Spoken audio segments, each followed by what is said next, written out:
Hello friends, welcome to our channel. जैसा कि आप लोग देख सकते हैं कि रेलवे के एग्ज़ाम्स चल रहे हैं ग्रुप डी के, जिसमें साइंस के 25 क्वेश्चन पूछे जा रहे हैं। तो ये सीरीज़ जो है, इसमें रेलवे द्वारा प्रीवियस ईयर के पूछे गए क्वेश्चंस कवर कराए जा रहे हैं। तो वीडियो में अंत तक बने रहें, बहुत ही हेल्पफुल रहने वाला है। चलिए शुरू करते हैं आज की क्लास। पहला पॉइंट हो जाएगा आपका विद्युत आवेश की एसआई इकाई क्या है। विद्युत आवेश की एसआई इकाई होती है कूलाम। इसको डिनोट करते हैं हम सी से। ठीक है, इसका सिंबल होता है सी। नेक्स्ट पॉइंट हो जाएगा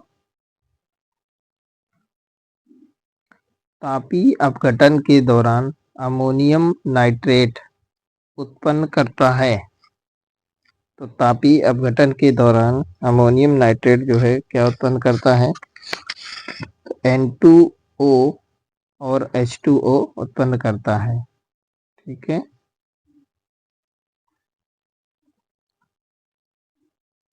नेक्स्ट पॉइंट हो जाएगा वाहनों की हेडलाइट में प्रयुक्त दर्पण कौन सा होता है। तो वाहनों की जो हेडलाइट होती हैं, उसमें जो प्रयुक्त दर्पण है वह अवतल दर्पण होता है। और पीछे आ रही गाड़ियों को देखने के लिए जो साइड मिरर लगा होता है, उसके लिए दर्पण प्रयुक्त होता है उत्तल दर्पण। नेक्स्ट पॉइंट देखेंगे, गति के दूसरे समीकरण द्वारा किसके बीच के संबंध को दर्शाया जाता है। तो गति का दूसरा समीकरण है, उसमें किनके बीच के संबंध को दर्शाया जाता है। स्थान और समय को दर्शाया जाता है। ठीक है, नेक्स्ट पॉइंट हो जाएगा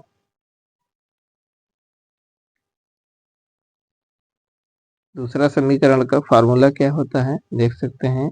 S बराबर होता है UT plus half AT square होता है।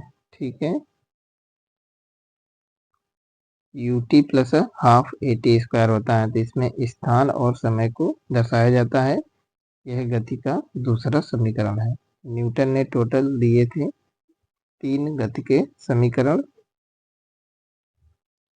नेक्स्ट पॉइंट हो जाएगा निम्न में से कौन सा एक धातु और अधातु दोनों के रूप में कार्य नहीं करता है।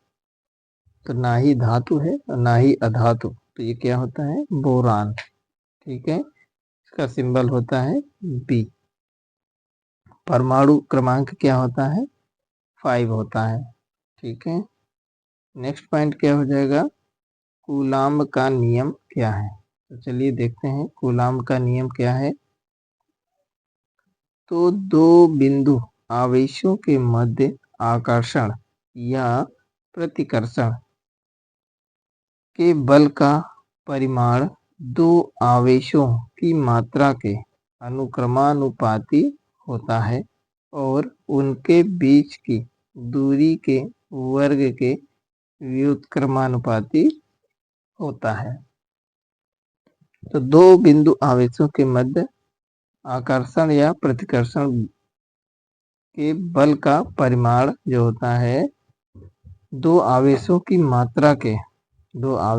मात्रा के अनुक्रमानुपाती और उनके बीच की दूरी के वर्ग के व्युत्क्रमानुपाती होता है।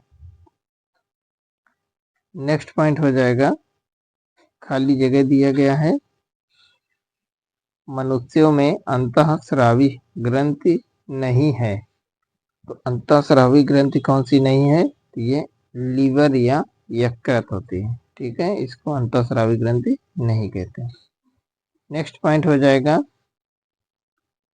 स्थायी ऊतकों के निर्माण के लिए एक स्थायी संरचना, आकार और क्रिया अपनाने की प्रक्रिया को क्या कहा जाता है। स्थायी ऊतकों के निर्माण के लिए एक स्थायी संरचना, आकार और क्रिया अपनाने की प्रक्रिया को विभेदन कहा जाता है। क्या कहा जाता है? विभेदन। नेक्स्ट पॉइंट हो जाएगा, निम्नलिखित में से किन ऊतकों में कोशिकाएं जीवित होती हैं? लंबी और कोनों पर अनियमित रूप से स्थूल होती हैं। तो निम्नलिखित कोलेनकाइमा जो ऊतक होता है में कोशिकाएं जीवित होती हैं, लंबी और कोनों पर अनियमित रूप से स्थूल होती हैं। नेक्स्ट पॉइंट हो जाएगा, किस भौतिक विधि ने उत्प्लावक बल के अस्तित्व की व्याख्या की थी? तो कौन से भौतिक विद थे जिन्होंने उत्प्लावक बल के अस्तित्व की व्याख्या की थी?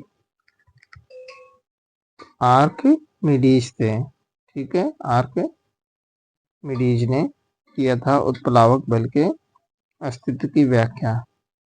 इसको बोयोंट फोर्स भी कहते हैं, इंग्लिश में क्या बोलते हैं? बोयोंट फोर्स। नेक्स्ट पॉइंट हो जाएगा, कौन सी एक सतही घटना है? तो वाष्पीकरण एक सतही घटना है। नेक्स्ट पॉइंट हो जाएगा, अपच का इलाज करने के लिए किस प्रकार की दवा का प्रयोग किया जाता है? अपच का इलाज करने के लिए एंटासिड का उपयोग किया जाता है, जो एसिड को खत्म कर दे। पेट में एसिडिटी बन जाती है, इसी वजह से अपच होता है, तो एंटासिड यूज करते हैं। ठीक है, जो न्यूट्रल कर दे ताकि अपच की समस्या दूर हो जाए। नेक्स्ट पॉइंट है, किसके अनुरूप वस्तु की गतिज ऊर्जा की वृद्धि होती है? तो गति के अनुरूप वस्तु की गतिज ऊर्जा में वृद्धि होती है। नेक्स्ट पॉइंट हो जाएगा, सोडियम कार्बोनेट की हाइड्रोक्लोरिक अम्ल से अभिक्रिया में उत्पन्न गैस कौन सी होगी? तो सोडियम कार्बोनेट की हाइड्रोक्लोरिक अम्ल से अभिक्रिया में उत्पन्न गैस जो होगी वह कार्बन डाइऑक्साइड होगी। सोडियम कार्बोनेट क्या होता है? Na2CO3। हाइड्रोक्लोरिक अम्ल क्या होता है? HCl। नेक्स्ट पॉइंट हो जाएगा, अमीबा में किस प्रकार का अलैंगिक प्रजनन होता है? तो अमीबा में किस प्रकार का अलैंगिक प्रजनन होता है देखेंगे हम लोग। अमीबा में होता है बाइनरी विखंडन। किस प्रकार का विखंडन होता है? तो बाइनरी विखंडन होता है। अगला पॉइंट देखेंगे, प्रकाश संश्लेषण के दौरान बने उत्पाद हैं। प्रकाश संश्लेषण के दौरान बने उत्पाद होते हैं ग्लूकोज, जल और ऑक्सीजन। अगला पॉइंट हो जाएगा,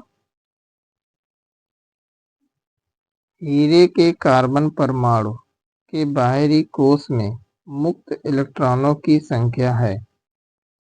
तो हीरे के कार्बन परमाणु के बाहरी कोश में मुक्त इलेक्ट्रॉनों की संख्या है 0। क्या होती है? 0 होती है। अगला पॉइंट देखेंगे, एक वक्री दर्पण जिसमें परावर्तक सतह अंदर की ओर वक्री होती है उसे कहा जाता है? एक वक्री दर्पण जिसमें परावर्तक सतह अंदर की ओर वक्री होती है उसे कहा जाता है? तो अवतल दर्पण कहते हैं। ठीक है, और जिसमें परावर्तक सतह बाहर की ओर वक्री होती है उसे उत्तल दर्पण कहते हैं। अगला पॉइंट हो जाएगा, युग्मक संलयन को किसके रूप में परिभाषित किया गया है? तो युग्मक संलयन को किसके रूप में परिभाषित किया गया है? तो अंडे के साथ शुक्राणुओं में एक का संलयन, ठीक है। अंडे के साथ शुक्राणुओं में से एक का संलयन, इस रूप में युग्मक संलयन को परिभाषित किया गया है। अगला पॉइंट हो जाएगा, अगला पॉइंट क्या है, शुष्क लिटमस पेपर पर शुष्क HCl गैस की क्या क्रिया होती है। तो नीला या लाल लिटमस पेपर अपना रंग नहीं बदलता है, ठीक है। शुष्क लिटमस पेपर पर HCl गैस की क्रिया यह होती है कि नीला या लाल कोई भी लिटमस पेपर हो, वह अपना रंग बिल्कुल भी नहीं बदलता है। अगला पॉइंट देखेंगे, निम्न में कौन रेडियोधर्मी तत्व नहीं है। कौन नहीं है, टाइटेनियम रेडियोधर्मी तत्व नहीं है। नेक्स्ट पॉइंट हो जाएगा, आधुनिक आवर्त सारणी में तत्वों को किस आधार पर व्यवस्थित किया गया है। आधुनिक आवर्त सारणी में 18 वर्ग और 8 आवर्त है, 8 रो है, ठीक है। कॉलम है 18 और पंक्तियां हैं आपकी 8। तत्वों को परमाणु संख्या में वृद्धि के हिसाब से व्यवस्थित किया गया है। नेक्स्ट पॉइंट हो जाएगा, नाइट्रोजन परमाणु में उपस्थित न्यूट्रॉनों की संख्या कितनी है। तो नाइट्रोजन परमाणु में उपस्थित न्यूट्रॉनों की संख्या होती है 7। नेक्स्ट पॉइंट हो जाएगा, विद्युत प्रवाह को मापने के लिए कौन सा यंत्र प्रयोग किया जाता है। विद्युत प्रवाह को मापने के लिए अमीटर का उपयोग किया जाता है, ठीक है। विभवांतर को मापने के लिए वोल्टमीटर का उपयोग किया जाता है। अगला पॉइंट हो जाएगा, पौधों में खाली स्थान दिए गए हैं, क्या हो जाएगा, पौधों में ऑक्सिन हार्मोन के संचार के कारण वे प्रकाश की ओर झुक जाते हैं। पौधे ऑक्सिन हार्मोन के संचार की वजह से ही सूर्य के प्रकाश की ओर झुक जाते हैं, ठीक है। नेक्स्ट पॉइंट देखेंगे, कवक की कोशिका भित्ति किसकी बनी होती है। कवक की कोशिका भित्ति काइटिन की बनी होती है। अगला पॉइंट हो जाएगा, गुण सूत्र में क्रोमैटिड्स जिस बिंदु पर संलग्न होते हैं। गुण सूत्र में क्रोमैटिड्स जिस बिंदु पर संलयन होते हैं, उस बिंदु का नाम क्या है। सेंट्रोमीटर कहते हैं उस बिंदु को, ठीक है। नेक्स्ट पॉइंट हो जाएगा, गतिज यांत्रिक ऊर्जा किनका योग होती है। तो यांत्रिक ऊर्जा जो है गतिज ऊर्जा और स्थितिज ऊर्जा दोनों का योग होती है, ठीक है। नेक्स्ट पॉइंट हो जाएगा, ध्वनि किस माध्यम से गुजर नहीं सकती है। तो ध्वनि जो होती है वह निर्वात से नहीं गुजर सकती। नेक्स्ट पॉइंट हो जाएगा, नेक्स्ट पॉइंट क्या है, कार्बन 12 के एक मोल में कितने परमाणु होते हैं। कार्बन 12 के एक मोल में होते हैं 6.02023 होता है वैसे, ठीक है। 10⁻23 होते हैं, ठीक है, परमाणु। कार्बन C12 के एक मोल में 6.02 मल्टीप्लाई 10⁻23 परमाणु होते हैं। नेक्स्ट पॉइंट हो जाएगा, किसका उपयोग पेयजल को कीटाणु रहित करने के लिए किया जाता है। किसका प्रयोग किया जाता है? ब्लीचिंग पाउडर का। लेट हो जाएगा। देखेंगे नेक्स्ट पॉइंट क्या हो जाएगा। उद्योगों में प्रयुक्त शक्ति की इकाई है। तो उद्योगों में जो शक्ति प्रयोग होती है वह होती है हॉर्स पावर। ठीक है, इसको HP से डिनोट करते हैं। तो एक हॉर्स पावर इक्वल टू क्या होता है? 746 वाट के बराबर होता है एक हॉर्स पावर। अगला पॉइंट हो जाएगा। अगला पॉइंट क्या है आपका? काम करने की क्षमता को क्या कहा जाता है? काम करने की क्षमता को ऊर्जा कहा जाता है। ठीक है, और ऊर्जा का मात्रक होता है क्या? जूल। नेक्स्ट पॉइंट हो जाएगा। किसी फूल के मादा प्रजनन हिस्से को क्या कहा जाता है? किसी फूल के मादा प्रजनन हिस्से को कहा जाता है अंडप या कार्पेल। ठीक है, कार्पेल कहा जाता है। अंडप या कार्पेल कहा जाता है मादा प्रजनन हिस्से को, किसी फूल के मादा प्रजनन हिस्से को। नेक्स्ट पॉइंट हो जाएगा। बल के समीकरण में F किसके बराबर होता है? तो F क्या है? ये फोर्स है। तो F बराबर होता है ma। m क्या है? द्रव्यमान है। a क्या है? आपका त्वरण है।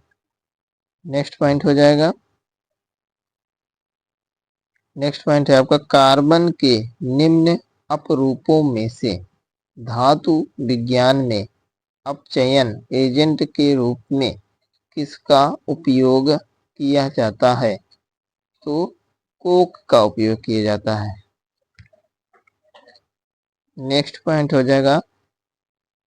नेक्स्ट पॉइंट है आपका एक असंतृप्त हाइड्रोकार्बन है। तो एथाइन क्या है? एक असंतृप्त हाइड्रोकार्बन है। अगला पॉइंट हो जाएगा। रक्त का कौन सा घटक भोजन, CO2 और नाइट्रोजन युक्त कचरे का परिवहन करता है? तो रक्त का कौन सा घटक जो होता है वह भोजन हो गया, CO2 हो गया और नाइट्रोजन युक्त जो कचरा होता है उसको परिवहन करता है, उसका परिवहन करता है, एक जगह से दूसरी जगह ट्रांसफर करता है, तो वह होता है प्लाज्मा। नेक्स्ट पॉइंट हो जाएगा। पानी से भरे एक गिलास में रखा गया नींबू गिलास की बगल से दिखने पर इसके वास्तविक आकार से बड़ा प्रतीत होता है। तो इसका कारण क्या होता है? तो अगर गिलास में कोई नींबू पड़ा है तो उसको साइड से देखेंगे वह हमको बड़ा दिखाई देता है। तो किस वजह से? प्रकाश के अपवर्तन की वजह से। ठीक है, प्रकाश के अपवर्तन की वजह से। नेक्स्ट पॉइंट हो जाएगा। नेक्स्ट पॉइंट क्या है? किसी वस्तु द्वारा उसकी स्थिति या विन्यास द्वारा प्राप्त ऊर्जा को कहा जाता है। तो स्थितिज ऊर्जा कहा जाता है। नेक्स्ट पॉइंट हो जाएगा। नेक्स्ट पॉइंट क्या है आपका? तो नेक्स्ट पॉइंट है आधुनिक आवर्त सारणी में पहला धातु तत्व क्या है?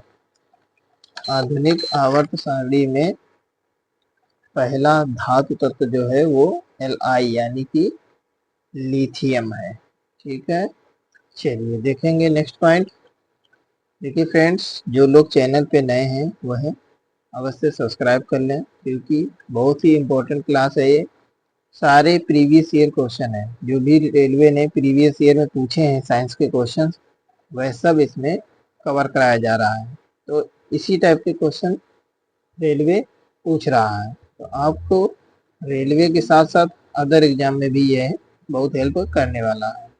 ठीक है, तो देखेंगे नेक्स्ट पॉइंट क्या हो जाएगा। नेक्स्ट पॉइंट है आपका लेड नाइट्रेट लेड नाइट्रेट को जोरदार ढंग से गर्म करते समय निकलने वाली लाल भूरे रंग की गैस का नाम बताएं। तो लेड नाइट्रेट को जब जोरदार ढंग से गर्म करते हैं तो जो लाल भूरे रंग की गैस निकलती है उसका नाम होता है नाइट्रोजन डाइऑक्साइड। क्या होता है? Nitrogen dioxide N2O। ठीक है, अगला पॉइंट हो जाएगा। अगला पॉइंट क्या है? भ्रूण को एक विशेष ऊतक की सहायता से मां के रक्त से पोषण प्राप्त होता है। तो भ्रूण को एक विशेष ऊतक की सहायता से मां के रक्त से पोषण प्राप्त होता है, तो वह क्या कहलाता है? तो गर्भनाल कहलाता है। ठीक है, वह विशेष ऊतक क्या है? गर्भनाल। नेक्स्ट पॉइंट हो जाएगा। नेक्स्ट पॉइंट क्या है? सितारों में प्लाज्मा बनने का कारण है। तो उच्च तापमान, सितारों में प्लाज्मा उच्च तापमान की वजह से बनता है। नेक्स्ट पॉइंट हो जाएगा ओडोमीटर एक ऐसा उपकरण है जिसका उपयोग गाड़ियों में दूरी मापने के लिए किया जाता है। किसके लिए? दूरी मापने के लिए ओडोमीटर का उपयोग करते हैं। अगला पॉइंट हो जाएगा प्रोस्टेट ग्रंथि किसके नीचे मौजूद होता है? प्रोस्टेट ग्रंथि जो होती है वह मूत्राशय के नीचे मौजूद होती है। कहाँ होती है? प्रोस्टेट ग्रंथि होती है मूत्राशय के नीचे। नेक्स्ट पॉइंट देखेंगे और आज का लास्ट पॉइंट, ऑक्सीजन की आपूर्ति पर्याप्त न होने पर नीली लौ उत्पन्न होती है। ऑक्सीजन की आपूर्ति पर्याप्त होने पर, ठीक है, ऑक्सीजन की आपूर्ति अगर पर्याप्त है तो जो गैस का जो बर्नर जलता है ना, घरों में जो गैस यूज करते हैं खाना बनाने के लिए, उसकी लौ नीली जलती है। ठीक है, और नीली लौ जब जलती है तो सबसे अच्छा माना जाता है, वो अच्छा खाना पकाता है। ठीक है, अच्छे से उसको टेम्परेचर मिलता है। ठीक है, अगर पीली गैस जल रही है तो वो कम हीट देती है, अगर हल्की लाल लाल जल रही है तो वो और भी कम हीट देती है। तो पीला जो ज़्यादा रहेगा तो वो सबसे कम हीट देगा, जितना ज़्यादा नीला रहेगा बढ़िया सा तो वो बढ़िया हीट देता है। ठीक है, तो आप लोग भी प्रयास करें कि जो घरों के बर्नर रहते हैं गैस चूल्हे के, तो उसको बढ़िया से साफ करके रखें ताकि वो नीली लौ के साथ जले। नीली लौ के साथ जलेंगे तो आपकी गैस कम खर्च होगी। ठीक है, चलिए, तो ठीक है फ्रेंड्स, इसी प्रकार से बढ़िया वीडियो पाने के लिए रेगुलर हमारे चैनल को सब्सक्राइब करें, ज़्यादा से ज़्यादा अपने फ्रेंड सर्किल में इसको शेयर अवश्य करें।